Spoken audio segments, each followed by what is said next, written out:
Hi darling. రాజా, నీతో అర్జెంటుగా మాట్లాడాలి. ఏంటి విషయం? అంత సీరియసా?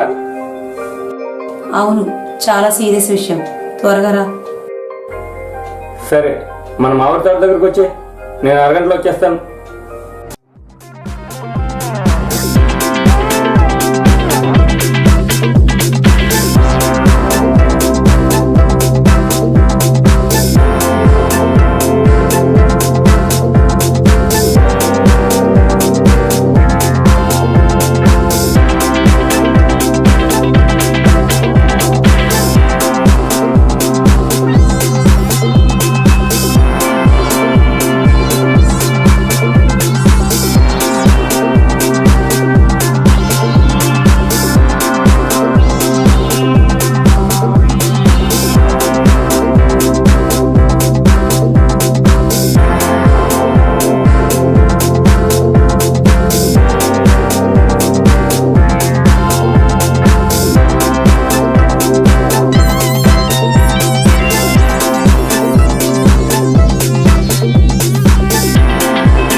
ఏమైంది? ఏమైంది? రాజా, నాకు ఇప్పుడు 3వ నెల. మా ఇంట్లో వాళ్ళకి విషయం తెలిస్తే నన్ను చంపేస్తారు.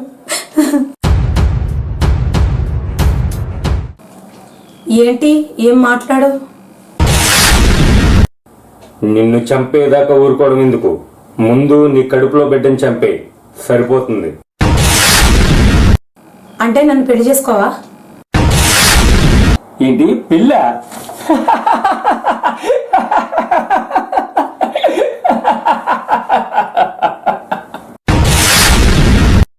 ఎందుకు నవ్వుతున్నావు?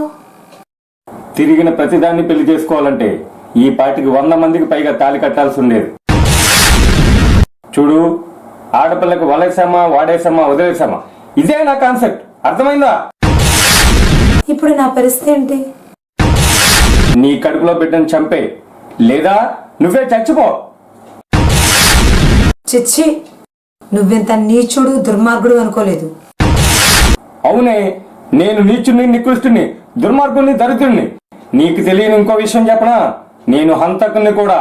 నన్ను రెచ్చగొట్టుకో. నిన్నంత తేలిగ్గా వదలను. ఇప్పుడే పోలీస్ స్టేషన్కి వెళ్ళి నీ బండారం బయట పెట్టి నువ్వు కటకటాల్లో చిప్పకొడు తినేలా చేస్తా.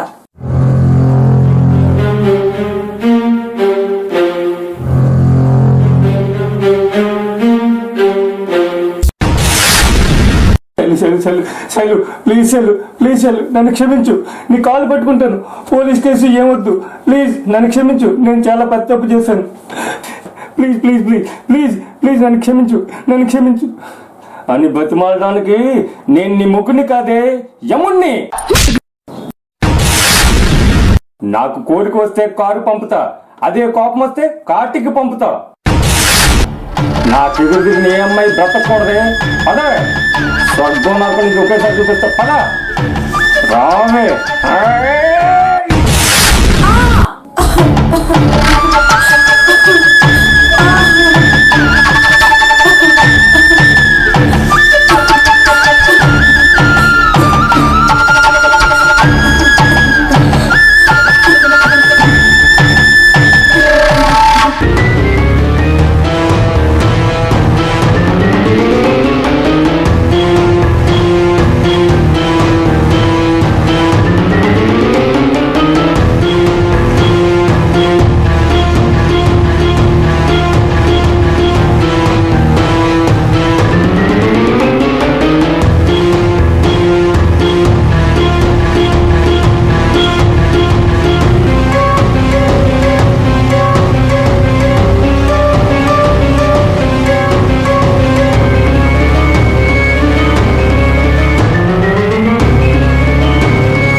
అడుగడుగున ఈ సమాజంలో ప్రేమని పెళ్ళని అమ్మాయిలకు మాయమాటలు చెప్పి చాటుమాటున మాటు వేసి కాటు వేసే ఇలాంటి కామాంధులు రాబందులు ఎక్కువైపోయారు.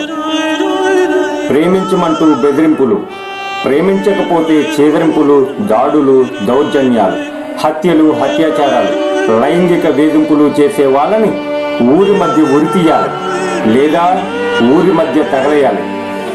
కామాంధులకు కఠిన శిక్ష, ఆడపిల్లలకు అదే రక్ష. జై హింద్.